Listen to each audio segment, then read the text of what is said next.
Pour moi, l'innovation sociale, c'est comment on arrive à faire autrement ce qu'on fait toujours et comment on améliore la vie des gens. Les Fantastiques Communs, c'est une asso genevoise qui travaille, comme son nom l'indique, sur les communs, et en particulier sur les communs autour des questions de société, qui travaille sur ces interstices entre la ville et les enjeux sociaux. On s'intéresse pas mal en ce moment sur des questions de santé, plutôt socio-médicaux en fait, comment on réunit deux aspects hyper importants de la société, comment on soigne les gens. On est en train de bosser sur un projet autour de la psychologie des enfants et des adolescents, parce que le Covid a laissé beaucoup de traces. On se rend compte que c'est difficile, on a perdu un peu une visibilité sur la suite, et ça nous intéresse à fond parce que plein de monde bosse un peu sur le sujet à droite à gauche et on aimerait bien réunir tous ces gens. On a trop de chance à Genève parce qu'on a une histoire qui est hyper liée aux enjeux sociaux. On parle de Genève, terre d'asile, terre d'accueil.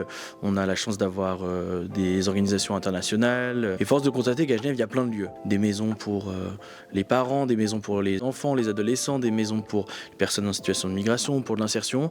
Mais que c'est des lieux qui sont souvent mono-cibles. À travers nos voyages, nos contacts en Europe, on a trouvé des lieux qui étaient construits avec plein de populations différentes, qui avaient un vrai enjeu de mixité. Notre premier projet d'ailleurs, ça a été un voyage exploratoire autour des tiers-lieux ou des lieux communs à impact social. Et l'objectif, c'était de se dire, est-ce que en emmenant des gens de Genève, on pourrait pas aller voir comment ces projets fonctionnent, comment ils ont été construits, à quels besoins ils répondent, et de se dire comment ça pourrait nous inspirer ici pour faire des lieux un peu moins mono-cibles et un peu plus connectés les uns avec les autres. On voit souvent des associations ou des fondations qui continuent à travailler, à créer de la matière, créer des outils, mais dans leur coin. Et les Fantastiques Communs, ils ont un peu ce truc de décloisonner, de partager, de se faire rencontrer des gens ensemble qui n'ont pas l'habitude de travailler forcément ensemble. Quand on a travaillé sur les lieux, pour nous, c'était super important d'embarquer des urbanistes, des architectes.